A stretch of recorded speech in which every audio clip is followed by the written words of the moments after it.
A stretched loaf of bent French bread. Okay, maybe not. You're like a waterless mermaid. Take 3.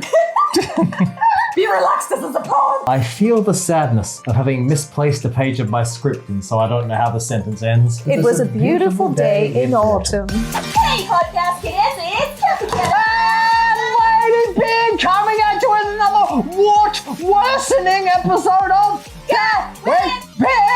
Cathy Cat just said, don't hit the table. The first thing I did was hit the table. The table. What I did. So yeah, I don't follow instructions very well. How are you, my friend? Things are hitting the ground right now, and that are the leaves. The leaves. The old fall from the trees. Autumn time. Foliage. Time to foil some plans for global domination because the leaves are falling from the trees. And would you have guessed it? Actually, the leaves falling from the trees is a very special celebration for Japanese people. The Japanese love it, don't they? Oh, yes. So they actually call it the second cherry blossom. And that is the time when the autumn leaves are turning. One of the most popular travel times in Japan of Japanese people. So within Japan, a lot of Japanese people will travel during that time. Now we're going to talk about in this podcast why it's so important, what people love doing, and what you can do when you come here during autumn to Japan. It's not all about the cherry blossoms. It's actually about the autumn leaves changing as well. So that's like the second big travel season. It genuinely is very beautiful. Just quick note, the Japanese are very good about kind of taking note of the beauty of nature. So with every season, they have these various festivals which are all about observing and appreciating the beauty of nature, which is something quite wonderful, really, isn't it? Quite lovely. Our straight interviews with Ask Japanese, we usually ask Japanese people, what do you love about Japan?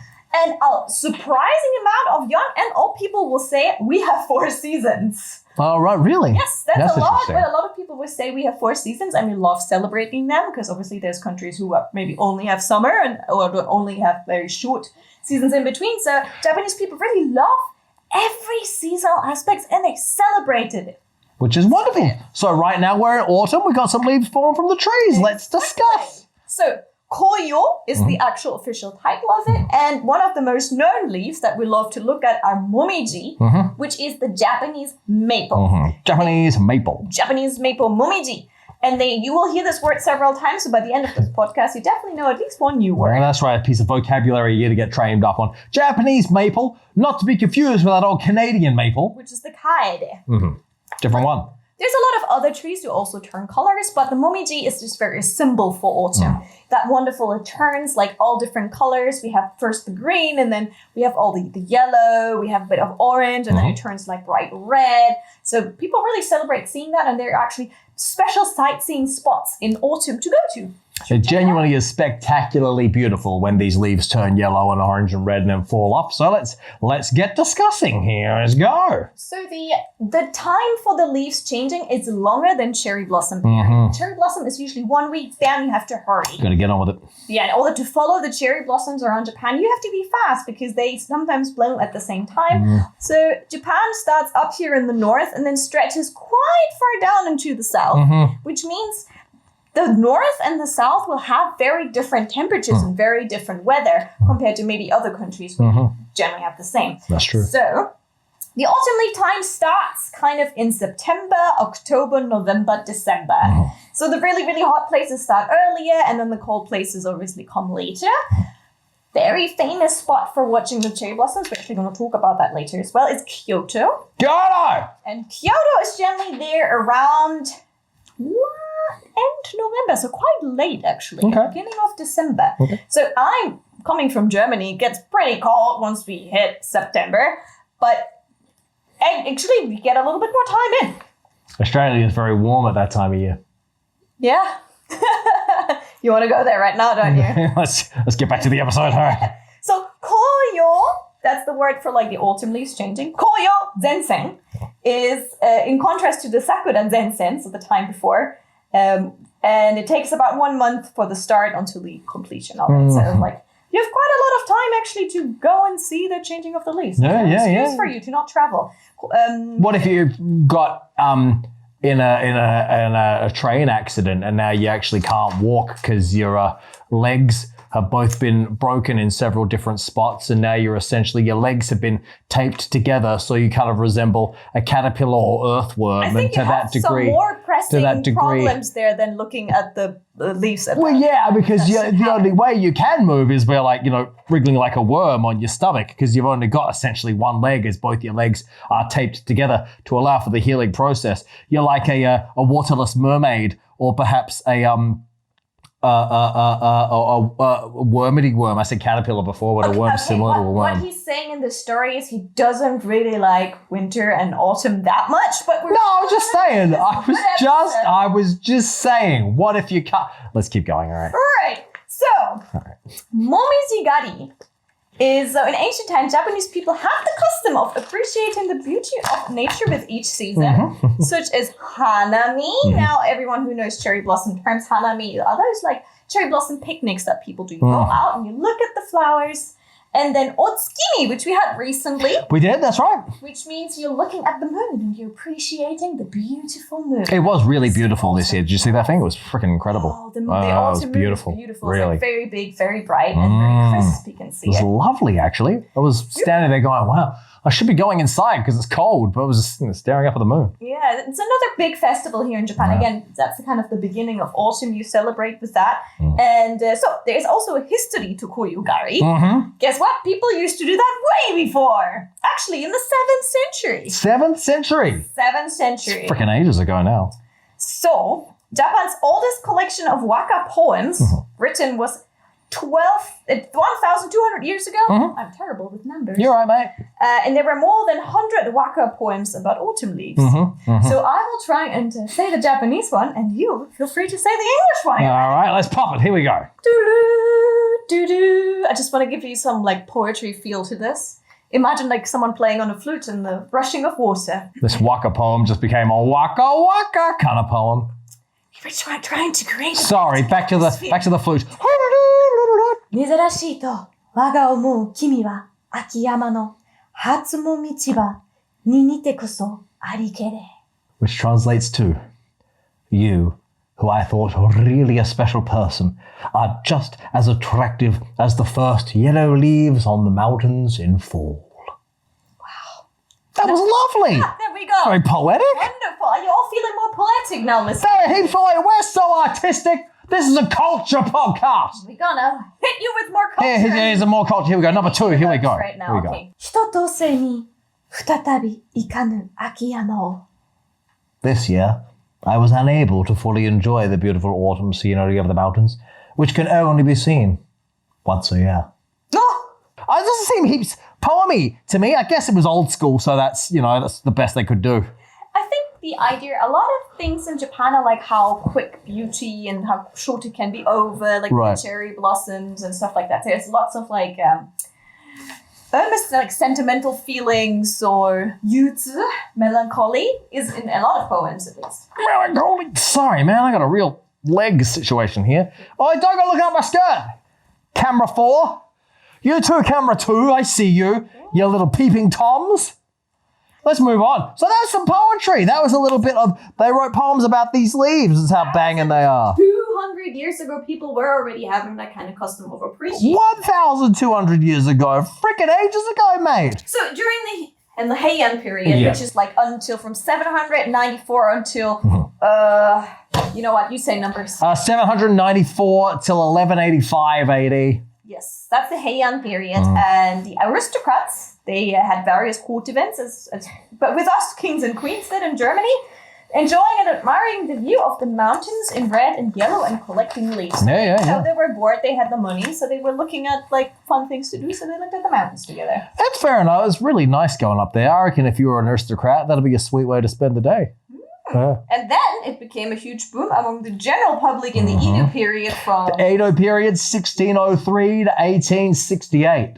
Yes, so it was so great a boom that people started to wear colorful kimono and go to all kinds of places to enjoy the autumn foliage. And it became like a trend like nowadays. And in those days, obviously, they weren't going around taking so many pictures, but that's pretty much what I could see nowadays would be go out and take your favorite YouTube videos on TikToks under take the your autumn TikTok leaves, with the which is leaves. actually happening. So, But actually, the trend did start when the ladies would have kimonos with designs of the autumn leaves on the kimonos, and that became a trend they got into there. designs of the autumn leaves and also just like very colorful designs. Yeah. Anything that goes like nicely. Yeah. With that aesthetic. The hashtag aesthetic was not there even yet, but they would have done that. I totally misread this thing. It was not autumn leaves on the kimono whatsoever. I just totally misread. It's just you just wear a kimono and go out to the autumn leaves. That's why I said it. Oh, well, I muffed that, didn't I? Keep moving on. During that period, the style of autumn leaf viewing became similar to today's autumn leaf. Yep. What we're doing right now. Yep. So the Koyo, and people were laying a rug under a tree and enjoying it. And that's what we now have for cherry blossom. We put a rug under a tree and watch the cherry blossoms. And in autumn, because Japanese autumns are generally quite mild, also again, you put a little picnic blanket and you enjoy the view of the trees. However, a lot of things, it's a bit colder, so sometimes you can watch it from the safety of a room or a gondola or something as well. Oh, gondola? Yeah, there are a couple of ski resorts that actually have autumn viewing gondola sessions. Wow, so that'd you be can, like, lovely. go on the gondola and just enjoy the water, the wonderful autumn. That'd be lovely. Yeah, put your phone down to look at the leaves, by the way. Everyone will see the leaves and go, let's take a photo straight away. Just put your phone in your pocket for a bit and enjoy nature, I reckon. Exactly. Unless you're currently watching this podcast, then keep that phone on until the end of the show. Yeah, that's fine, but I'm assuming you're not watching this whilst looking at leaves. Maybe you are. If you are, I guess we're happy to be part of your leaf experience. Thank you for having us as part of your leaf experience.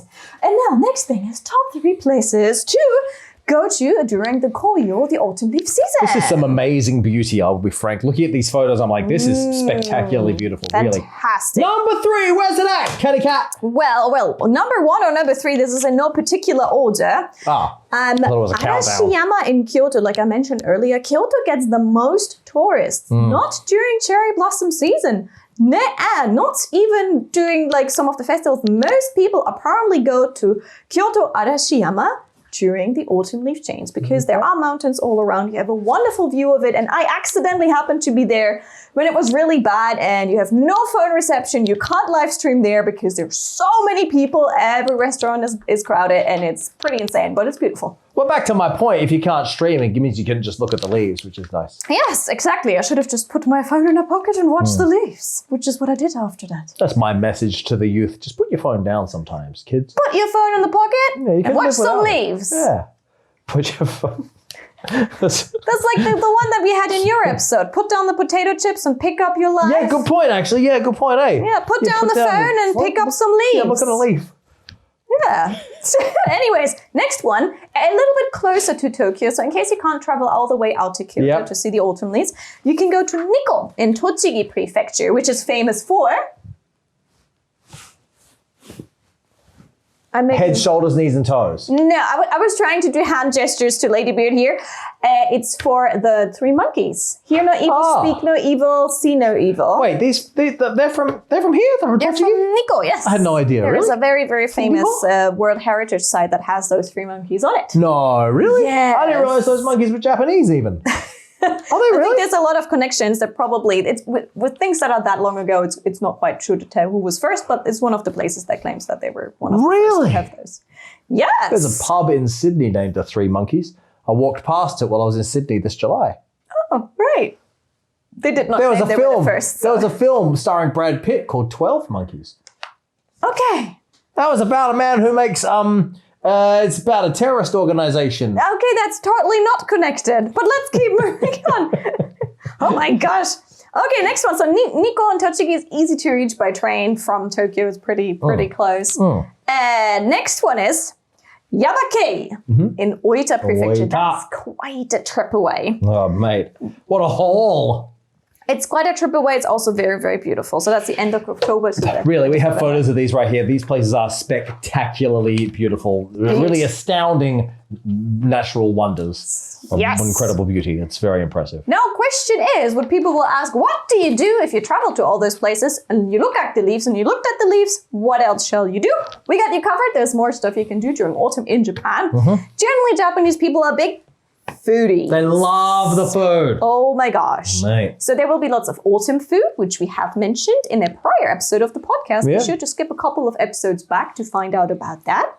And there's also, if you see the leaves on the tree, think of the people. People looked at the cherry blossom tree and they were like, that flower, I want to eat that. Belongs in my tum-tum. So people were eating the flowers of the cherry blossom. There's a lot of cherry blossom flavored things in spring. And guess what? People were looking at the maple tree going, that leaf, I want to eat that. Why, it's reasonable, because we have maple syrup from taking, whatever is in the maple, I guess. So I'm not sure. Maple syrup is probably not in the leaves, though. Nah, but sap or wherever it came from. Yeah. As you can tell, I'm no maple syrup expert, but it's just a hop, skip, and the jump to get to munch the leaves. To the leaves? Well, You know what I'm saying? there's two ways you can eat the leaves. Tell me how. One is something that has the shape of the leaves. Okay, well, But actually, it's not the leaf itself. okay, so really you're just eating the spirit of the leaves. It's like once I ate a biscuit, you go to McDonald's, you get those cookies that are shaped like the Hamburglar and whatnot, but you're not actually eating the Hamburglar. It's just like the spirit of the Hamburglar's soul. Similar, yes. So, well,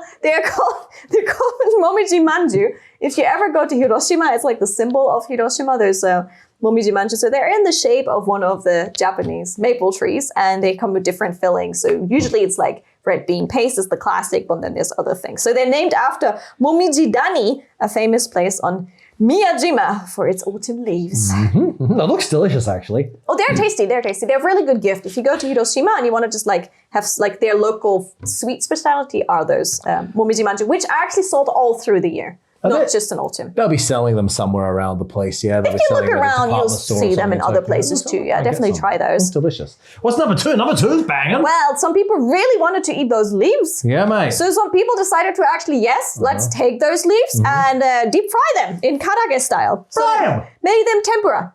So they made actually momiji tempura. Momiji tempura. It's a maple leaf tempura, fried, battered maple leaf.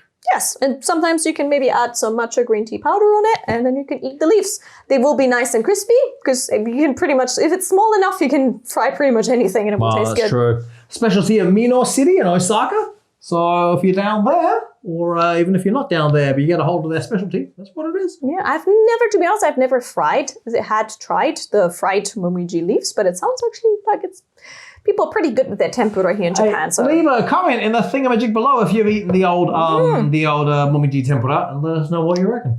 now, we're not talking about leaves anymore, but apparently That was abrupt. Japanese venison is called momiji niku. Yes, that's correct. Why? Cathy Cat, explain the situation. Well, there's a couple of theories about it, but it's sometimes hard to tell. So the most popular theory that was taken from a poem of 100 poems of the Japanese poet laureate entitled, I will need your English after this. All right. Dulu. Okutama ni momiji fumiwake nakushika no koe kiku toki zo aki wa kanashiki. That's very nice.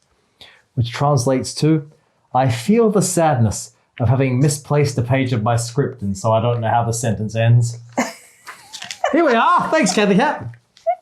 I feel the sadness of autumn when I step through the autumn leaves in the mountains, deep in the heart of nowhere, and hear the sound of deer crying for their loved ones. Oh, Deer cry? there's a bit of sadness. Deer cry, you What does reckon? the deer say? This is what it sounds like when deer cry. Oh my gosh. How can you be standing alone in a world that is so cold? Do you remember that song? When doves cry? This is when deer cry? That's What what a crying deer sounds like. I reckon crying deer be like, it'd be like that or something. Deer are I think that's a noisy. moose. Well, yeah, that's a a moose is just a deer Crying with moose. big old antlers in it. All right. So I've lost half my script. What happened here? Well, the good thing is now your favorite part is coming because Yes! there's a whole entire story we would like to give you guys Bro. for legends associated with Koyo. There is a demon or an Oni legend associated with Koyo. Koyo Oni. And Ladybeard definitely loves that story so much that Ladybeard wants to tell it. This is the greatest story you've ever heard in your life, by As the a way. story Just prepare time now, yourself. like make yourself, cozy. Sit down, children. Imagine this is a kind of chilly autumn day, but you're all snuggled up in a warm blanket. You Yeah. have hot cocoa in your hand, and someone tells you this very, very traditional story that is known in Japan as one of the special autumn stories. There was a unique Oni called Kijo Momiji in Kinasa, Tokakushi, Nagano Prefecture. She is also well known as an Oni who appears in the No and Kabuki play Momijigari, which has been performed for a long time with the plot line, the beautiful woman who is actually an Oni. Shock. Now, recently, this Oni appeared in the popular game, Fate Grand Order. So, if you're a Fate Grand Order fan, you might know who we're talking about. Let me tell you this story. The story is gold. All right. All right, ready? Get ready for it, guys. In the Heian era, 1,000 years ago or so, there was an old couple. Now, they prayed, Now, this old couple, they prayed to the spirit in heaven because they wanted a baby. So they prayed to get a baby from the spirits in heaven, right? And then they had a baby. So that plan worked well. And the baby was named Kureha. Yeah? She was very beautiful and very clever. Little Kureha. All right. When she came of age, where her family moved to Kyoto and they opened a shop. All right. So Kureha changed her name to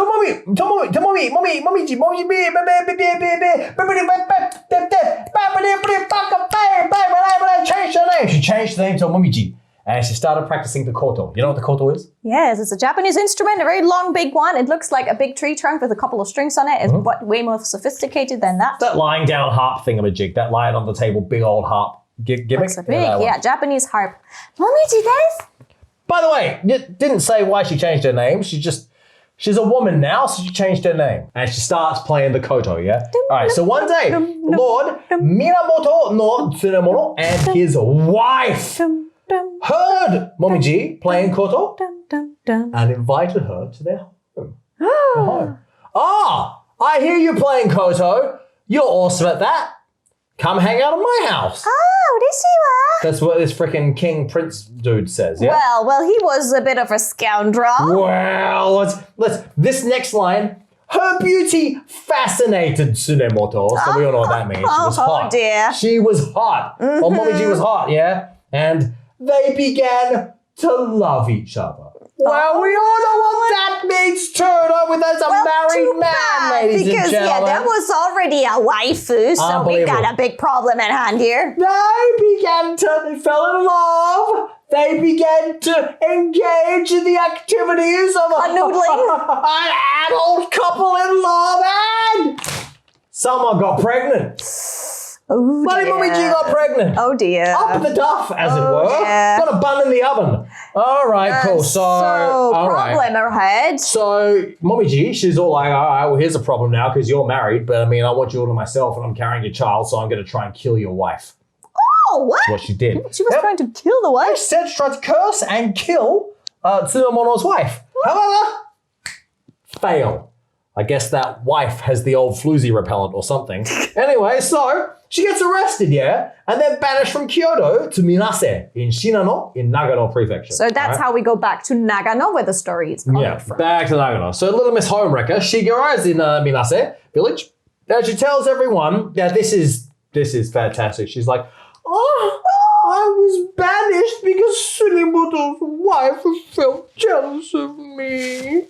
Oh, poor thing. She didn't mention the bit about trying to murder her. She didn't mention the attempted murder. And the cursing. Attempt of this woman's life. Or the cursing, that's right. She hasn't mentioned the fact that she's a friggin' Oni descended from the heavens and that. So anyway, so everyone's like, the poor child. Oh, no, we feel so sorry for her. We'll build her a house. That's what we'll do. We'll build her a house. We'll apply all our own resources and energy to build her a house. A dwelling for this chick who just attempted murder. Murder with magic. She attempted a magical murder and failed. Anyway, now she's got a house, yeah? All right.